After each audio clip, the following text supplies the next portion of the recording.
back corner, Commercial Solutions. And I don't know, I think Greenlink's booth is up here on the draw table.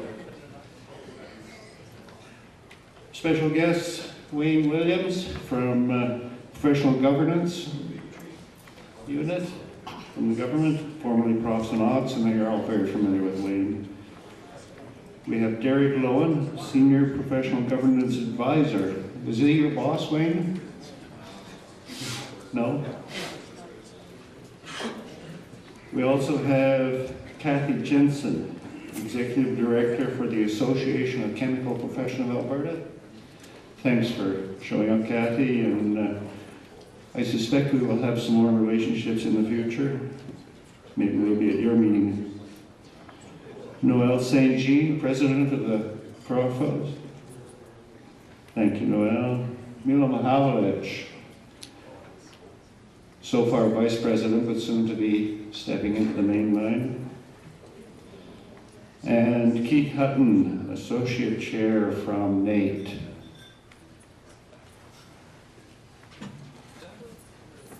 Thank you, people, for joining us.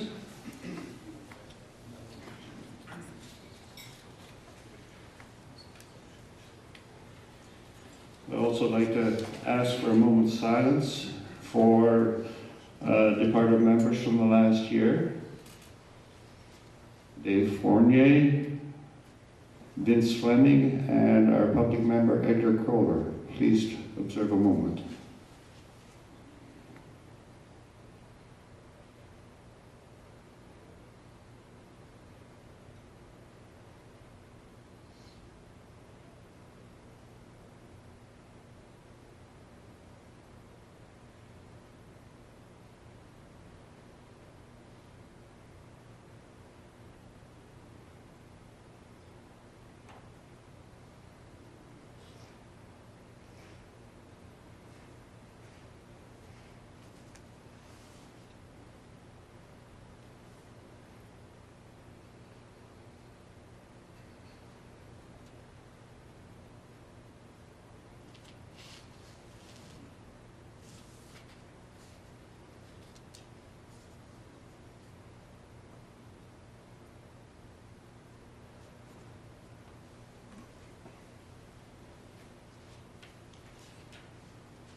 Thank you. And looking around the crowd, I see a fair bit of gray hair, so I'm sure many people out there knew these people.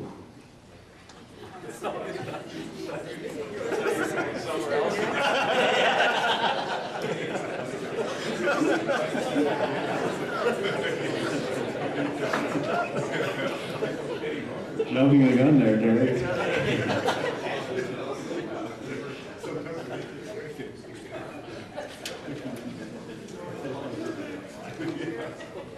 I would like to have Jared, our Sergeant-at-Arms, come up and review the meeting rules. Do we have quorum? We do have quorum? Yeah, that's great. So we can call this business meeting to order. Jared, please. A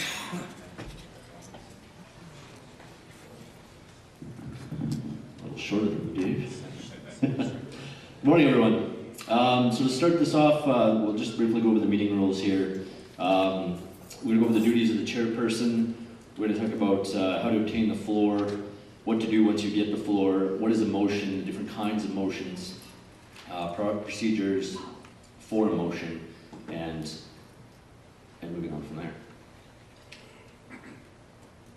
So the duties of a chairperson. Duties of a chairperson are to maintain order during the meeting, to ensure that all members are given the appropriate opportunity to speak and give their opinion, to conduct the meeting in an orderly fashion with our bylaws in accordance with our Robert's Rules of Order. Chairperson Davis will decide who speaks and at what time, and limit the discussion to when there's when there's been a sufficient amount of debate. Also call for votes and declare results of the voting. To obtain the floor as a member, we ask that you raise your hand.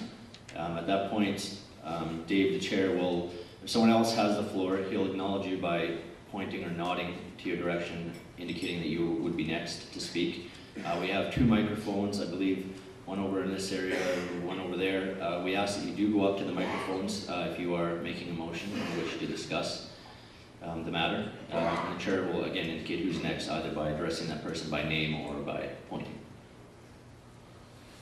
So once you have the floor, we ask you raise the mic to speaking level, state your name, the employer that you work for, and proceed with your comment or question. And always address the comments and question directly to the chair himself.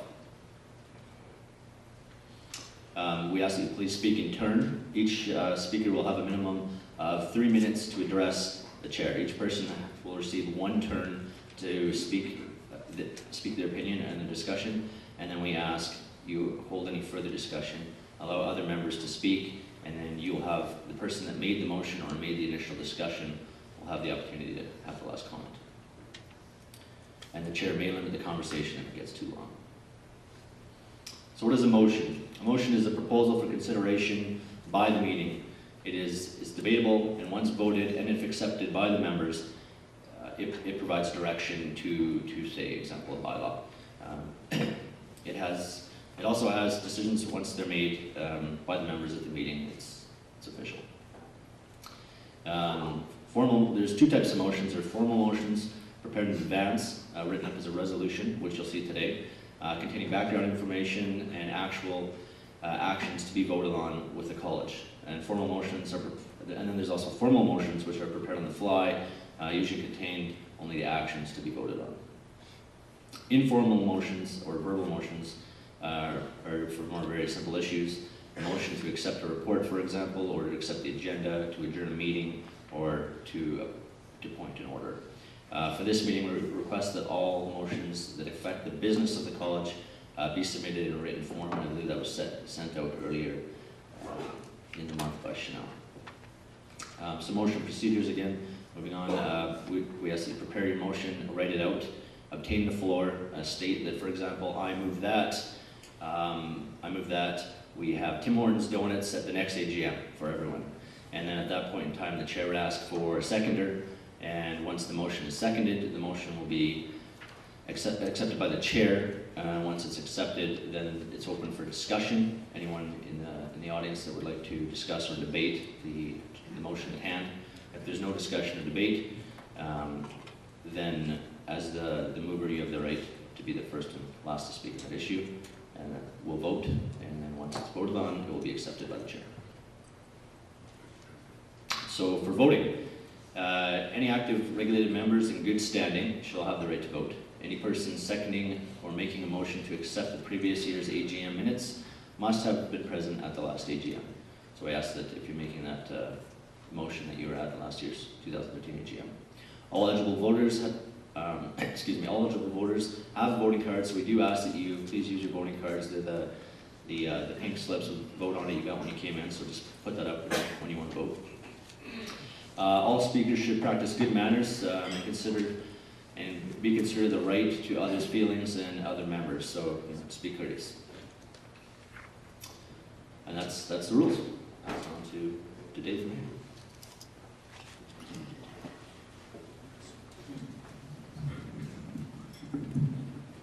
Very good challenge, people.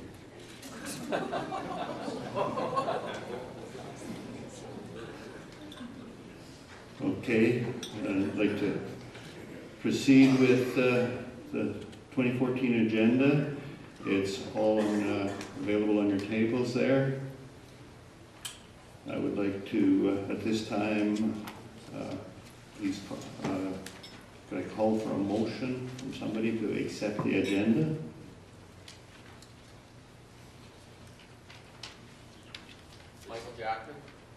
Michael Jackman. Do we have a seconder? I'll second. Oh, go ahead, Andy. We have a fight for second. And I don't want to get in between those two. Step outside, Andy. He's got it. Open for discussion. Does anybody have any points of discussion on the agenda? Discussion closed. Could we please have a vote to accept the agenda? The motion on the floor.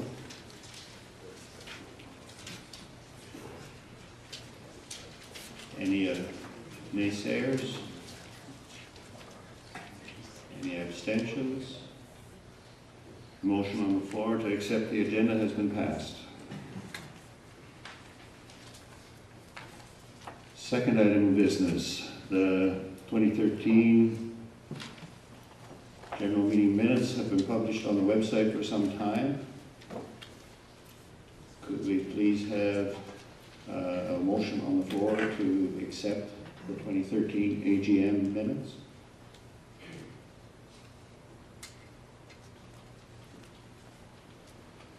I'll make a motion to accept. Derek, do we have a seconder?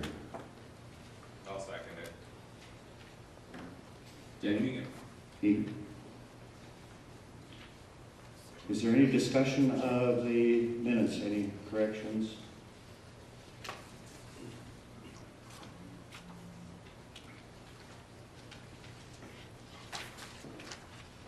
Okay, could we please have a vote? All those in favor of accepting the 2013 minutes?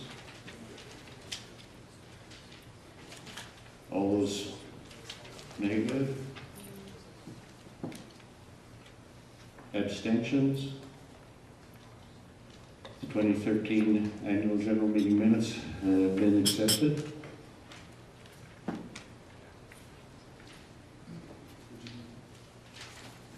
At this time, I'd like to give Derek an opportunity to present our 2013 financial records.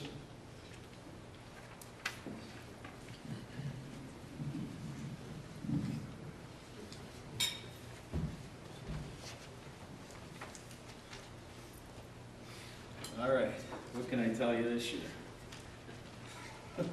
There was no cooking of books. But anyways, I will get right into it. We've got a few minutes here. What do I have, 5 minutes?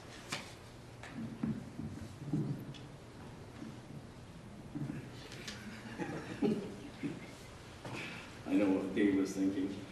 But anyways, I'll get right into it. We'll, in appendix, I think it's appendix D in the annual report. I'm not sure, you probably all have them on the table. If you all refer to it, I'll go into the financial records that were prepared by Slamco Business 7 Group, Chartered Accountants. And if you go onto page 10, I'm just going to do a quick summary.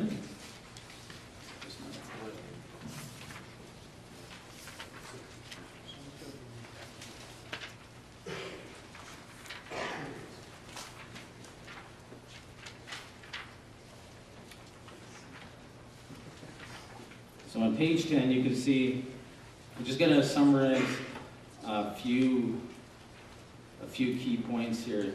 You can see the revenue over general expense was $33,280. And now if we forward on to page 10,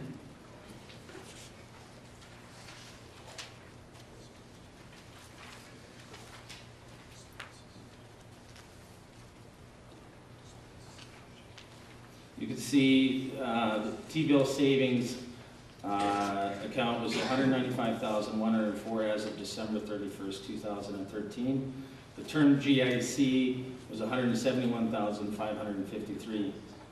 You may notice that from 2012 to 2013, there was a significant decline in the contingency fund. There's a reason for that, other than didn't have a lot to do with me. On December 18, 2013, a GIC for $54,190.32 plus $677.38 interest for a total of $54,867.70 was including the general checking account. That's why our general account was much higher than the past. The GIC was reinvested in February 2014, so that's not shown on this.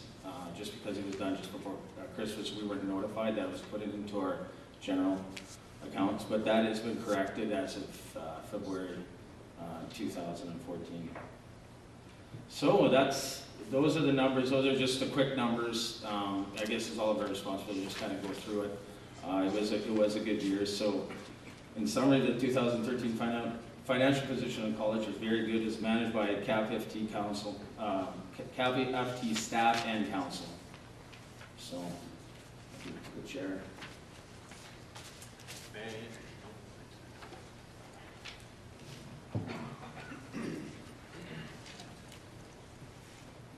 So at this time, could we have a motion to accept the financial report?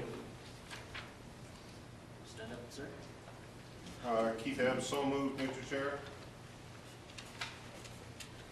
Do we have a seconder? Back, ma'am. Connie Downs, Corina. Is there any discussion or questions regarding this statement?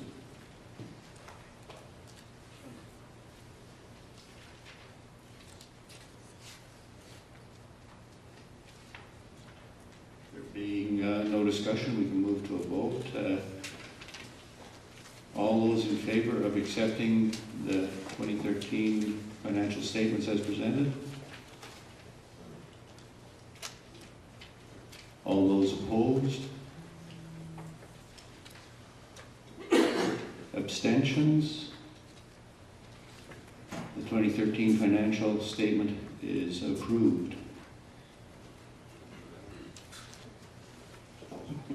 All right, let's move on to the 2014 operating budget. And you can refer, I think it's the next appendix, Appendix E in the annual report.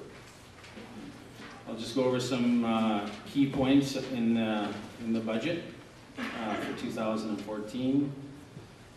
That was approved by council on November 21st, 2013. Let me go to, just put OGL code 4850.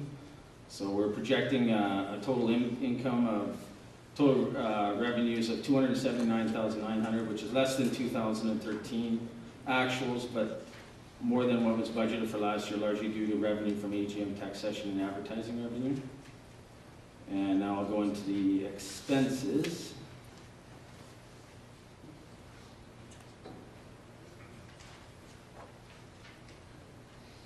And the 2014 expenses are projected to be $294,375, projecting a deficit of $14,475. However, surplus funds carried over from 2013 will offset this deficit.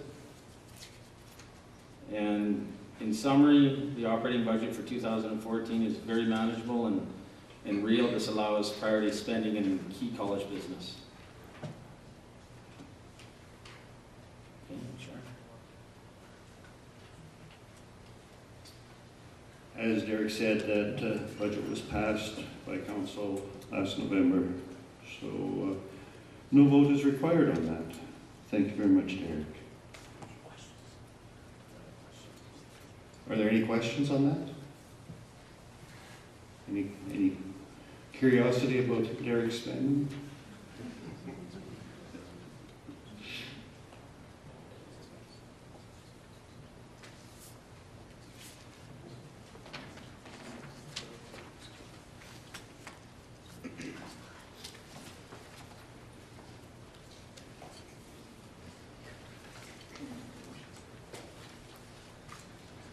I'm of an age here where I need to take my glasses off to read these screens.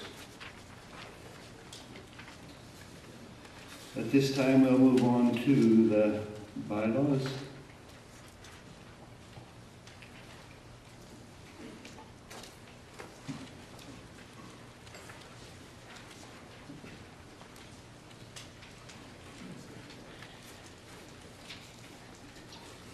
The first one, could I ask Chanel to present our first proposed bylaw?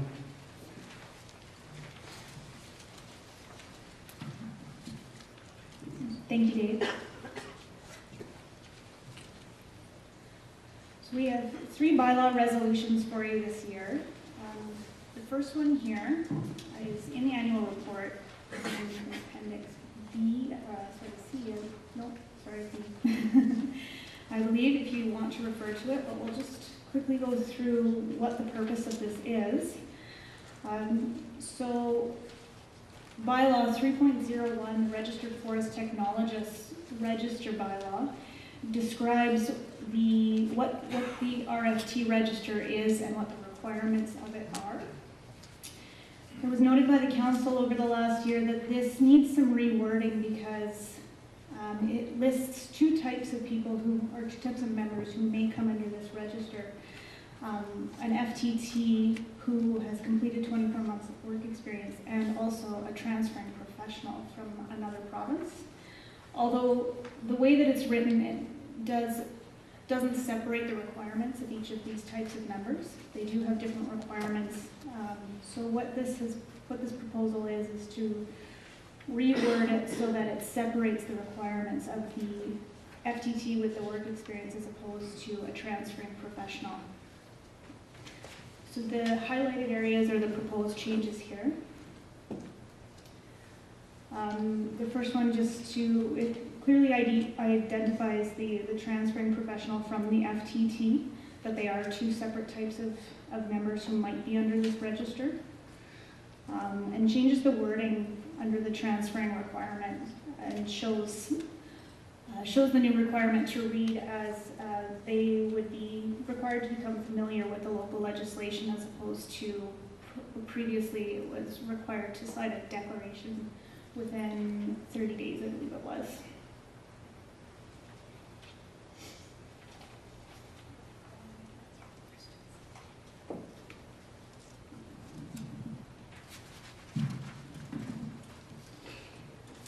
So we have a motion on the floor.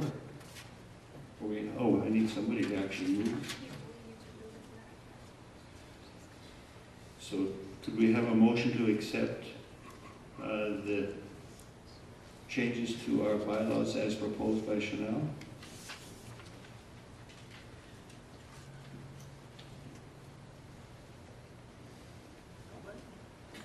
Okay, I'll make a motion to accept Special Resolution 2014-01. Do we have a seconder? I second it.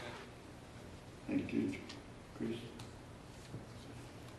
Do we have any discussion on this change in our bylaws?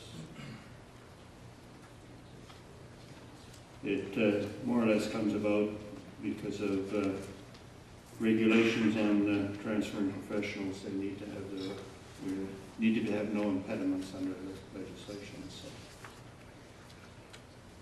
no items of discussion?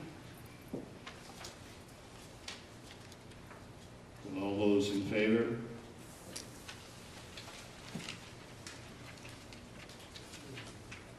Opposed? Abstentions? Special resolution bylaw amendment 301B is hereby approved.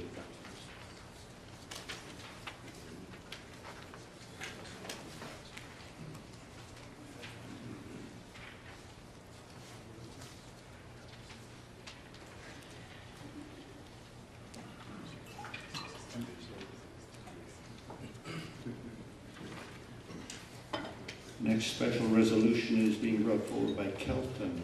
Could you please?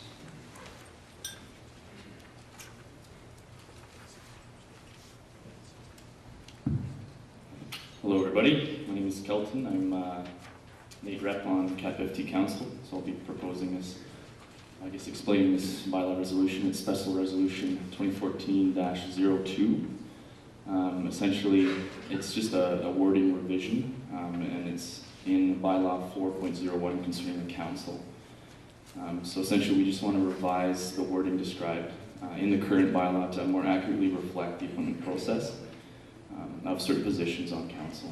So we'll just have a look here.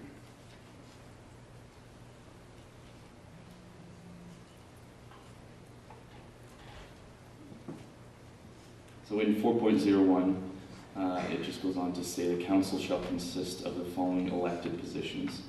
And it goes through, however, two of these positions are not actually elected. They are council appointed, those two being the NATE rep and the CIF representative.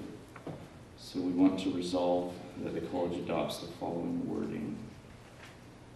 So the council shall consist of the following elected positions and the following council appointed positions.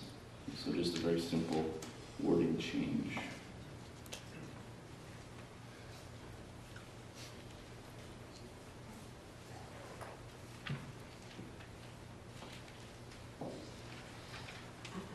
Okay, the college requires this additional wording for day-to-day amendment. It's an amendment to the bylaw and requires a vote of 2/3. Could I have a motion to accept this wording change in our bylaw? I'll make a motion. Motion to accept the Thank you, Andy. Do we have a seconder? Bill Tinch, I second. Bill? All those in, or any discussion on these, this wording change?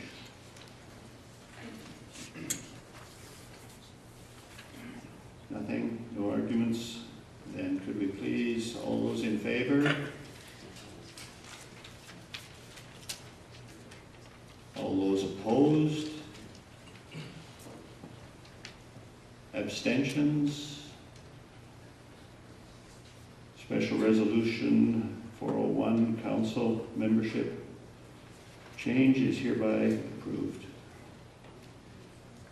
Kelton is going to bring forward another amendment. So this is the third special resolution, 2014-03, and it's concerning bylaw 4.06, council appointments. Once again, it's a pretty simple wording change, and all we want to do is revise the wording described by the current bylaw to clearly reflect the appointment process and voting positions that make up the governing council.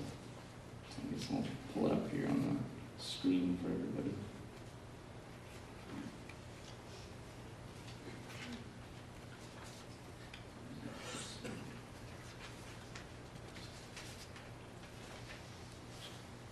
It's actually concerning the same two roles, the NATE advisory rep and the CIF representative. So it currently reads, the position of NATE advisory representative is an appointed position from council that has a term of 2 years and is appointed on odd years. The position of CIF representative is an appointed position from council that has a term of 2 years and is appointed on even years. So we would like to adopt this new wording. The NATE advisory representative is a council-appointed position, has a term of 2 years, and is appointed on odd years. The CAF representative is a council-appointed position that has a term of 2 years and is appointed in even years. So just a little more clarification on these two roles and how they're appointed. Very simple.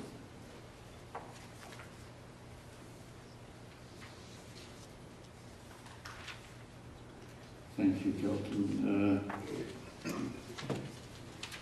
So we have a special resolution presented. Could I have a motion to accept this special, or to put this amendment in place? I motion to accept. What was that? I motion to accept. Name, please? Darren Godke. Do I have a seconder, please? Michael Jackman. Thank you, Michael. Any discussion on this amendment? All those in favor of accepting this amendment to 406? All those opposed? Abstentions? It's had it recorded then that special resolution on 406 council appointments amendment has passed.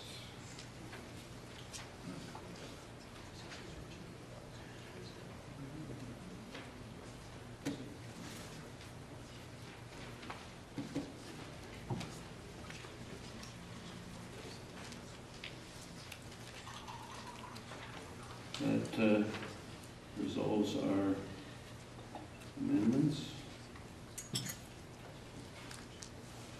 Special resolutions. Do we have any resolutions from the floor or any items that require a vote?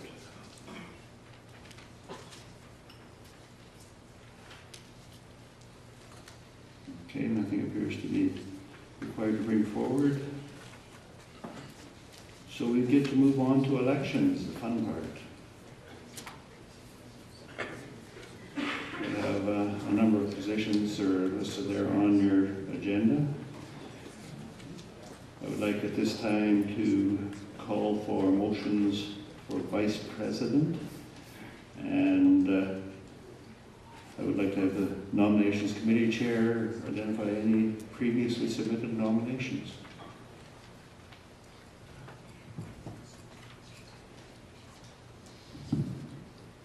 For the position of Vice President, Mark Solkowski was nominated by Samuel Elkins, and Mark accepted the nomination, and that's the only one that we had for Vice President.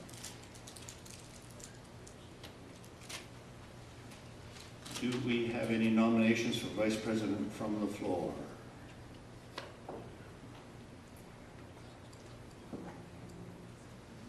And you can nominate yourself, by the way.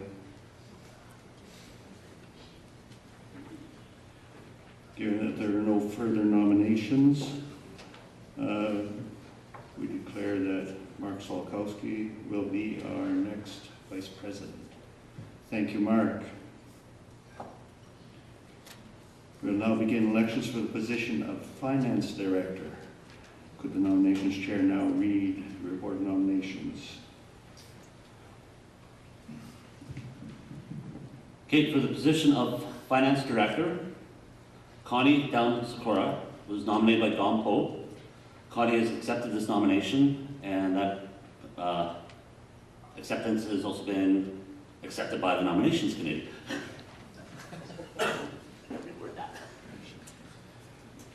We will now receive nominations from the floor.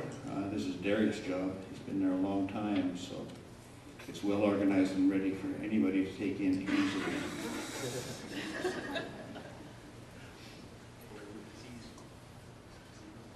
No nominations from the floor? Then we declare that Connie has now got herself a job. Thank you, Connie.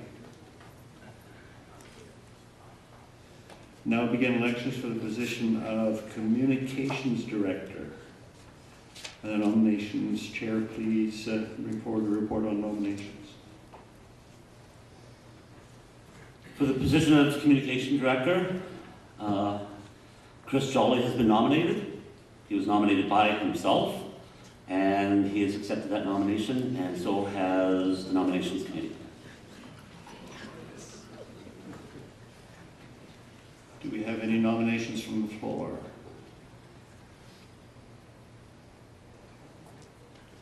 Chris, thank you for your continued interest in the management of this organization.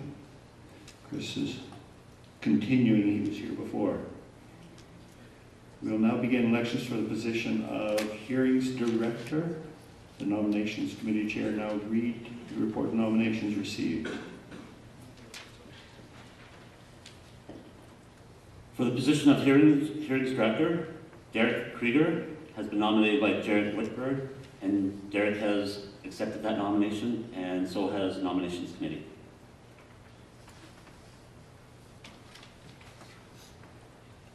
Do we have any nominations from the floor for the Hearings Director? It's actually a nice, easy entry job. It hasn't been too active over the years, so it's a good way to get started into the council. With no nominations from the floor, then Derek Krieger is hereby accepted as the Hearings Director. We'll now begin elections for the position of Membership Director. Could the nominations committee chair read the report of nominations? For the position of Membership Director, no nominations have been forwarded to the committee.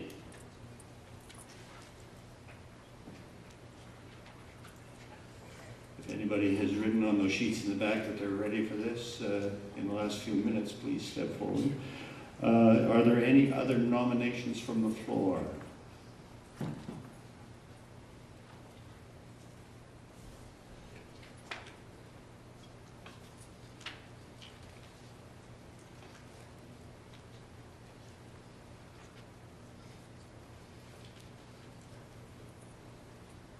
Okay, there appear to be no nominations and no interest in the membership director's position. This is, again, regrettable, and I certainly would encourage people to get in. This isn't a difficult task. We will leave nominations open for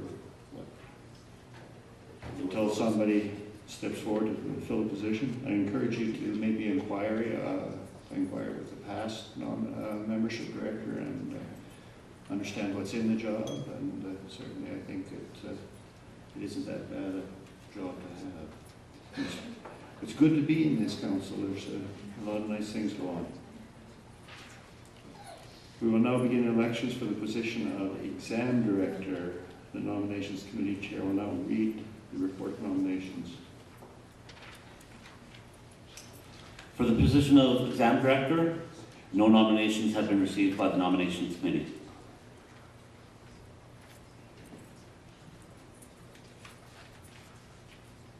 This job, this is a temporary, isn't it? It's 1 year. Yeah, it's a 1 year. This is only a 1 year position due to short leave for Lindsay. Are there any nominations from the floor for somebody to fill in for Lindsay?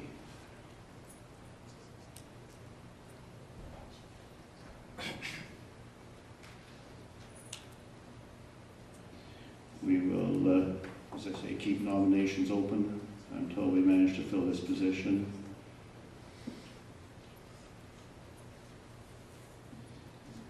Also at the back of the room are a number of sign-up sheets. Our CIF rep has finished their 2-year term, so you can sign up at the back for a volunteer into that position. It's a non-voting position. And also there are sign-up sheets and descriptions of the various committee works that are ongoing. So I do would encourage people to get started into the council and this organization and our governance by having a look at participating on one of these committees and get a feel of what's going on. It's really not that difficult of a job.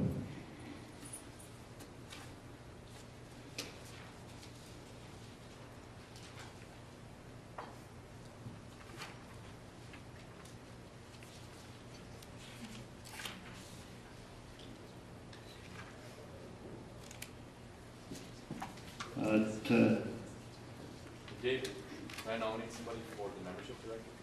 You certainly can. Nicole? Oh, Nicole, how nice. Nicole has been very helpful to us in the past, and it's nice to see her staying on. I appreciate it, Nicole. Are there any other nominations that anybody wants to compete? Okay, thank you very much, Nicole, for stepping forward. I second the nomination. Oh, sorry. You accept? Thank you. Okay, that closes the business portion of this meeting. So we have a motion to close this meeting.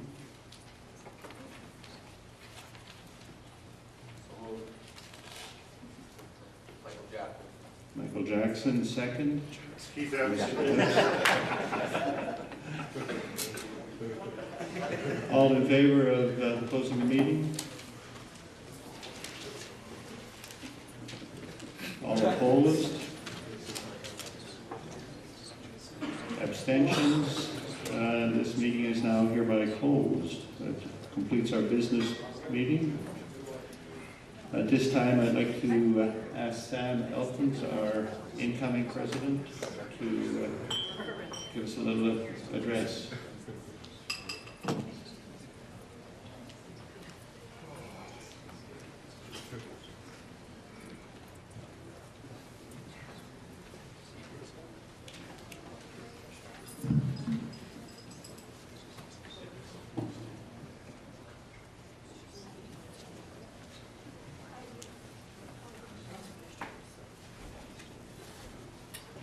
people got their presentations. No, no, I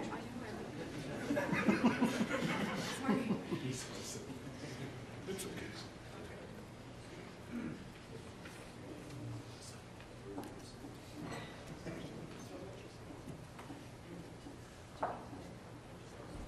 Tell. I probably don't even need a mic. I'm very soft spoken.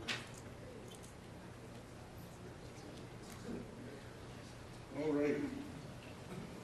So I'm pretty excited to be up here right now. I missed the last meeting and was somehow injected into the agenda, and I appreciate that. But on a serious note, thanks to everyone. Thanks for the new coming members on council. I was asked to put together a short presentation. There was absolutely zero goalposts, so I will apologize in advance for if I don't hit the mark. But the goalposts were pretty wide. So who am I? For any of you that don't know me, Sam Elkins, originally from the East Coast in Brunswick. Graduated from the Maritime Forest Ranger School in 1994.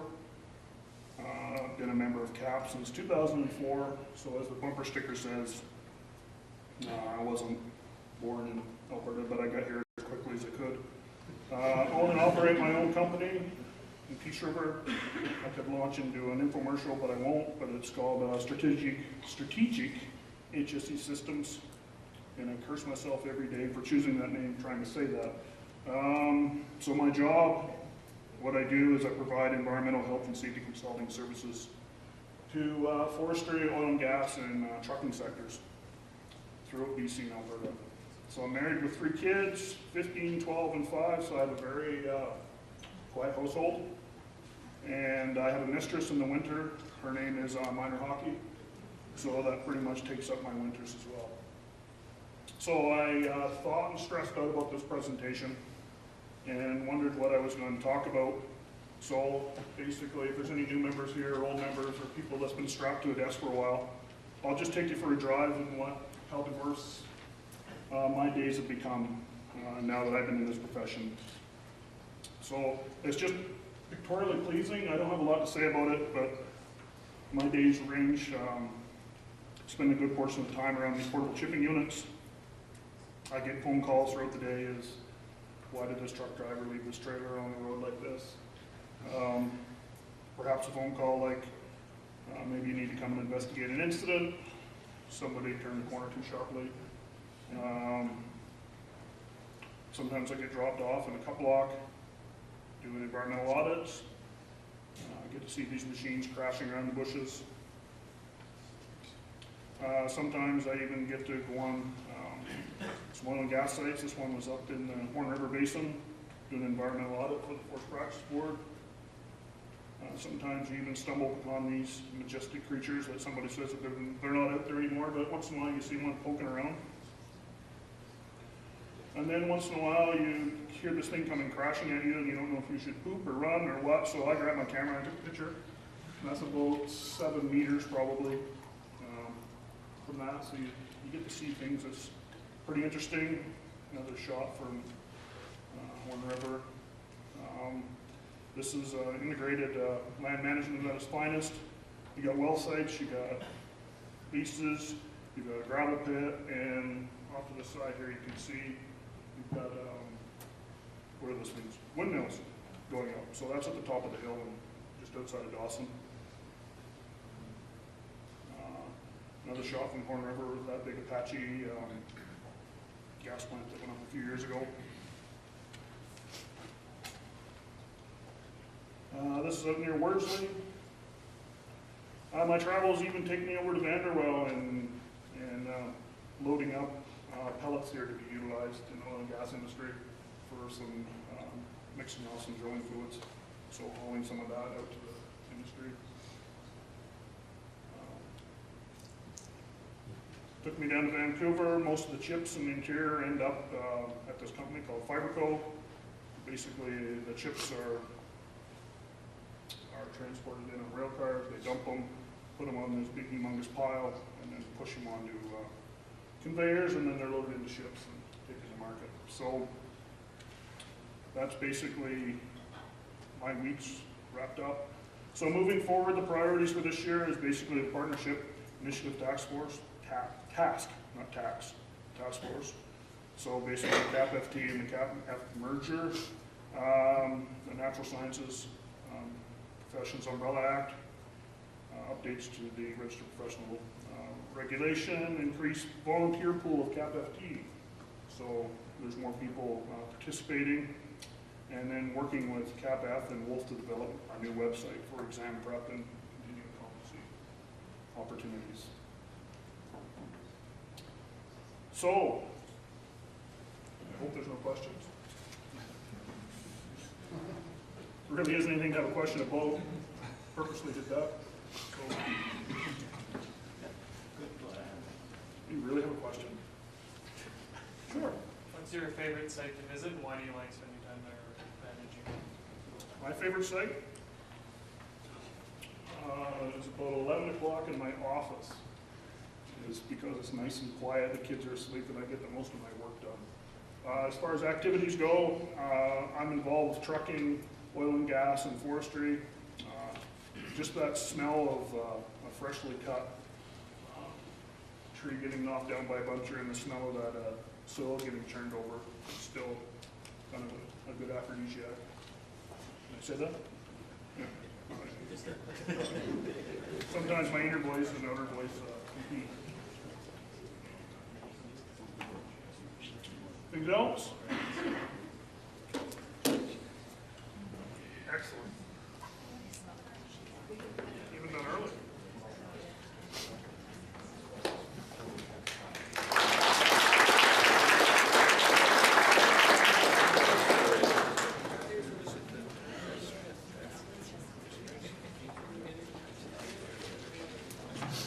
We're a little ahead of schedule, so I'll draw a couple more door prizes.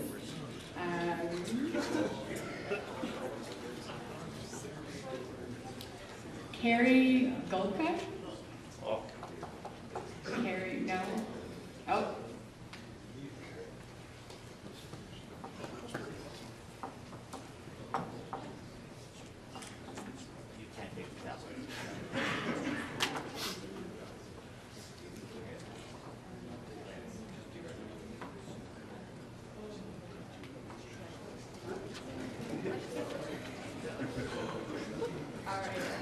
One more.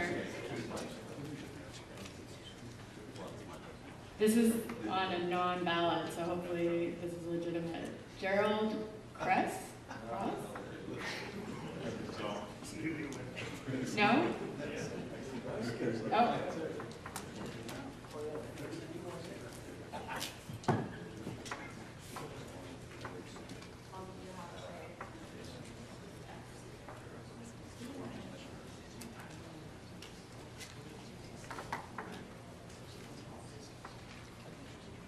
That's it. We'll save those next time.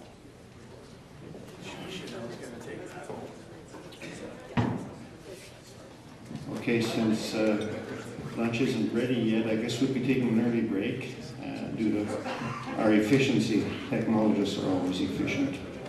So mingle and enjoy a little bit longer of lunch there. Thank you.